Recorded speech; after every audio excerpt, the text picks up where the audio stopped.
Muhammad Ali stood perfectly still and said the 5 most dangerous words anyone in that room had ever heard. "Hit me as hard as you can." 3 seconds later, the man facing him could not breathe, and no one understood how it had happened.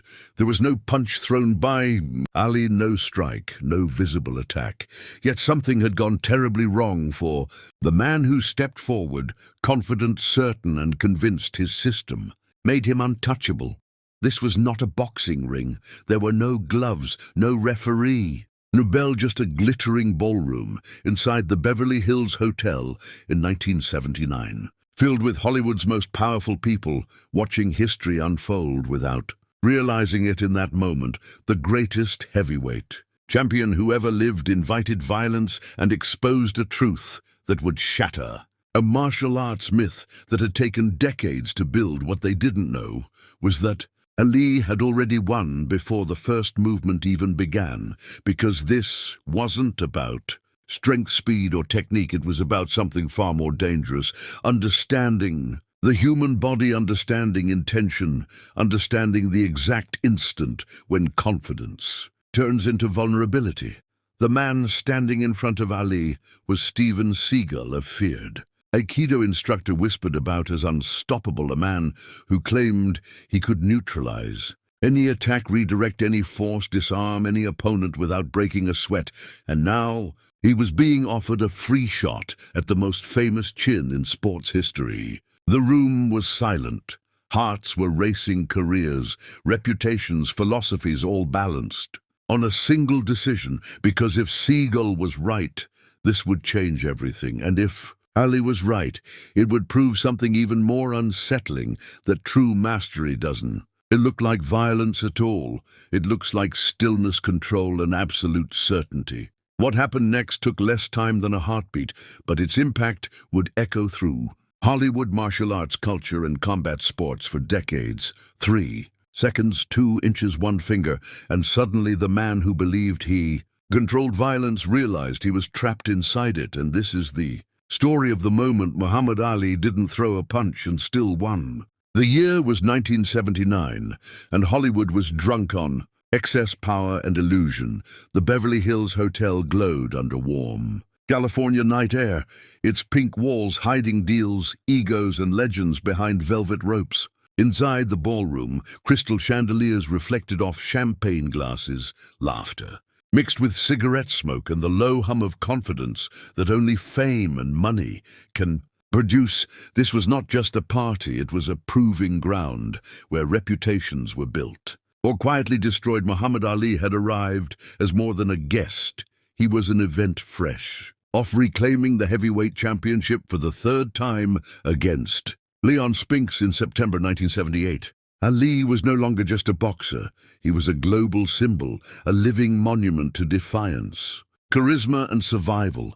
Every step he took drew attention, every word carried weight. But while Ali commanded the center of the room, something else was happening on the edges, a quieter gathering, a circle forming around a tall, lean man dressed not in a tuxedo, but in traditional martial arts attire. Seagal was not yet a movie star, not yet a household name in 1979. He was known only in elite Hollywood circles as a dangerous Aikido instructor, a man who had lived in Japan for years, trained under strict masters, and returned to America. With a reputation built on whispers, Seagal taught producers, actors, and studio enforcers, men who wanted power without bruises and control without noise. His demonstrations were hypnotic. Grown men lifted and thrown aside with what looked like effortless grace. He spoke calmly about redirection, about peace, about ending conflict without force. And the crowd leaned in, believing every word,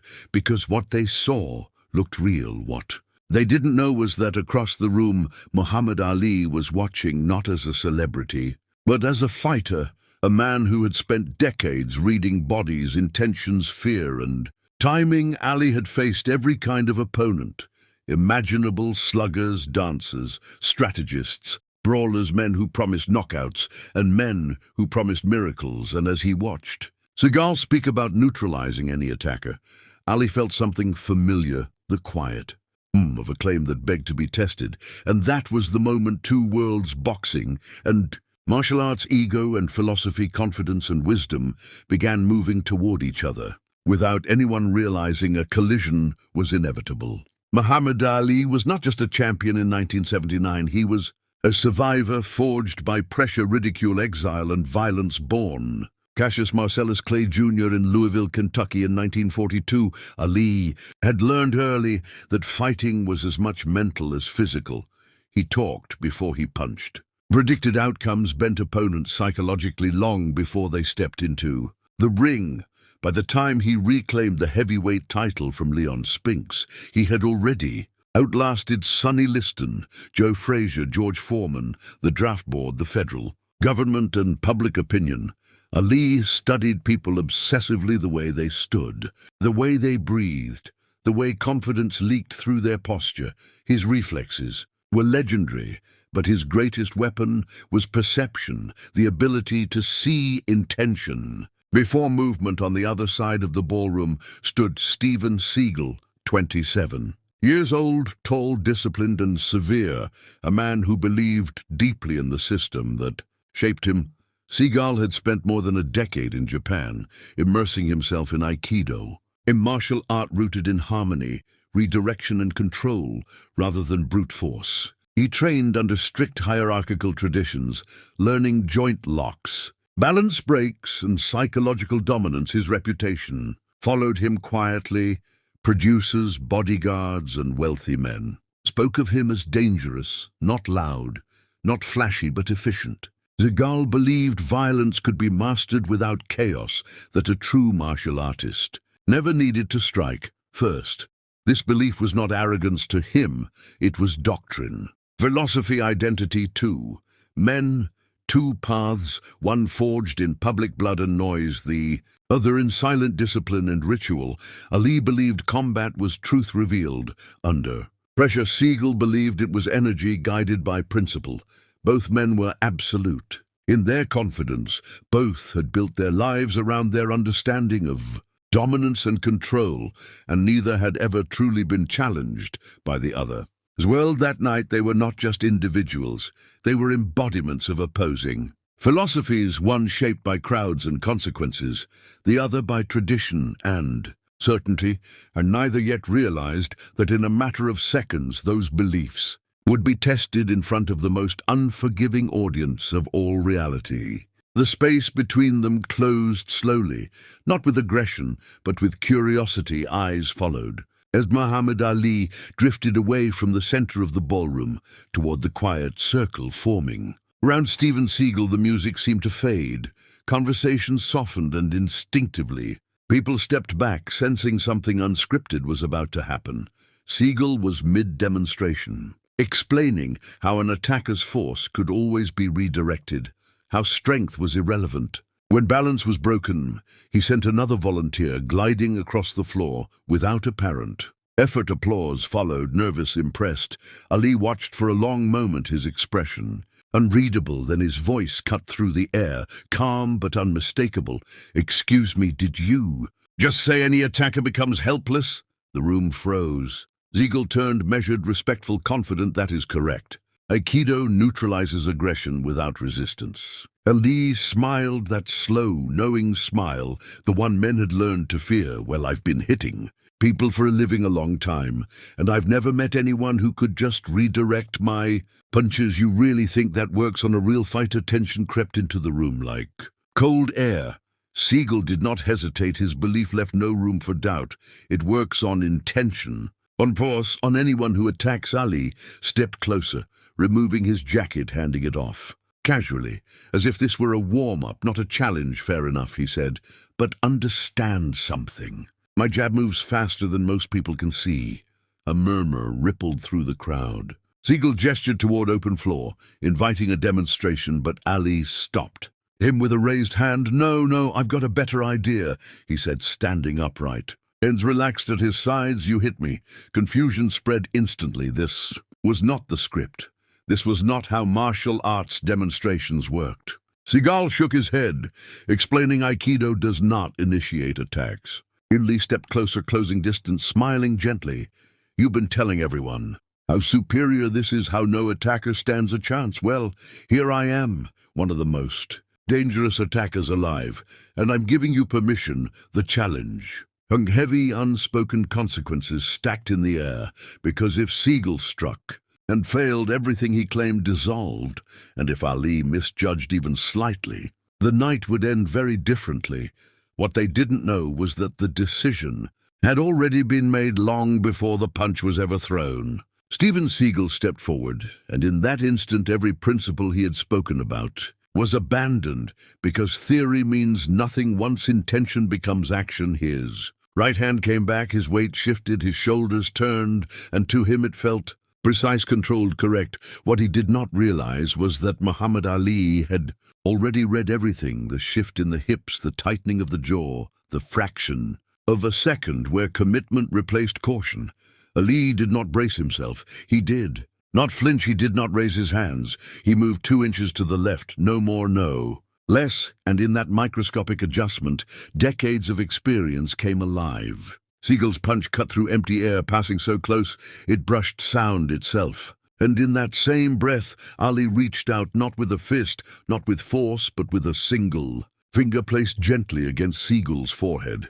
It was not an attack, it was a lesson. Seagal's body, already moving forward, already committed, could not stop his momentum. His balance collapsed, his breath locked, his nervous system panicked. The pressure was light, almost nothing, but applied at exactly the wrong moment, at exactly the wrong angle. Suddenly his chest seized, his lungs refused to cooperate, and his body betrayed him. He staggered forward, trying to inhale and failing. The room was silent, because no one understood what they had just witnessed.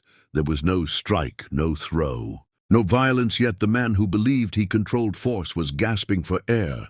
Ali never moved his feet, never changed his posture, never raised his voice. He simply smiled and said, "In boxing, we call that stick and move." The revelation was brutal, not because Seagal had been defeated, but because his philosophy had been exposed. Control is useless. Once intention is visible, technique collapses when timing is lost, and true mastery does not meet force with force.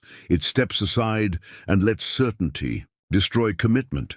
What they didn't know was that this moment would haunt Seagal, not as humiliation but as awakening, because in 3 seconds Ali had shown him something decades of discipline had not, that violence is decided before the body moves, and the fight is already over long before the strike is thrown. The silence that followed was heavier than any impact. Men shifted uncomfortably, unsure whether they had just witnessed genius or disaster. Steven Seagal steadied his breathing, slowly regaining control of his body, but something else had been shaken far deeper than his balance.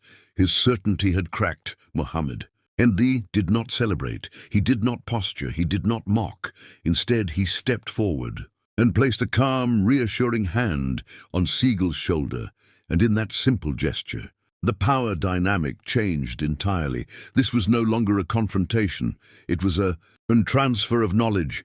Seagal looked at Ali not with anger, but with disbelief and respect, asking quietly, "How did you know?" Ali answered without hesitation, "I've been reading punches since I was 12 years old." Shoulders, eyes, weight, intention. He explained that fighters speak with their bodies long before they strike, that every attack announces itself to those trained to listen. What followed was unexpected. The 2 men began moving together, not fighting, but studying. Ali demonstrated subtle head movement, timing, and distance, the invisible skills that made violence unnecessary.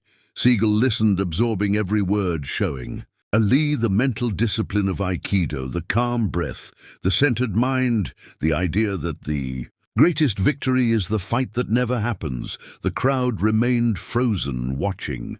Something rare, humility in motion that night, rippled outward in quiet ways. Producers who witnessed it began rethinking fight choreography, craving realism over theatrics. Seagal's reputation shifted from mystique to depth as he later blended Ali's lessons into his own system, and years later, when he emerged as a Hollywood action star, his movements carried echoes of that night.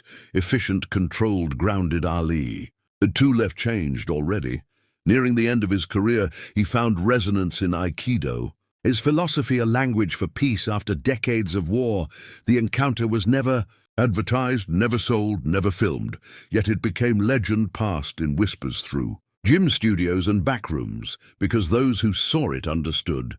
They had witnessed something rarer than dominance. They had seen mastery without cruelty, strength without ego, and a lesson delivered without a single punch thrown. What happened that night in 1979 was never meant for headlines or highlight reels, yet it endured because truth has weight Muhammad Ali did not defeat. Steven Seagal in the way people expect victories to look. There was no knockout, no humiliation, no applause line. What he did instead was far more lasting. He revealed the line between skill and wisdom. Seagal had mastered technique, systems, discipline, and control, but Ali had mastered people, intention, fear, timing, and inevitability. The 2-inch movement, the single finger, were not tricks. They were the physical expression of decades spent understanding how conflict is born and how it can be ended before it explodes. That is why the moment mattered. It showed that true power is quiet. It does not rush forward. It does not need to prove itself. Ali could have embarrassed.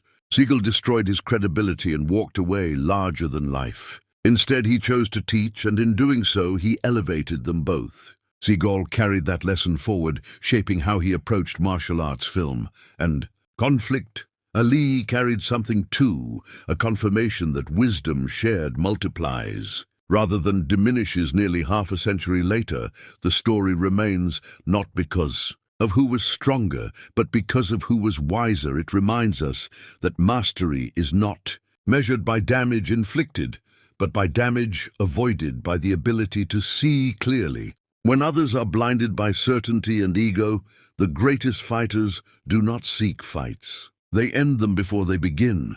So now the question is not who would win, but what would you have done if you were standing there? Would you have swung, or would you have seen the trap before stepping into it? Comment below what you think really won, that night, technique, or understanding, and tell us what state you're watching from. If this story changed how you see strength, hit subscribe for more buried moments, where legends reveal who they truly are. And if you want the next story, watch how Bruce Lee quietly dismantled a challenger without throwing a punch, because sometimes the most important battles are the ones that teach rather than destroy.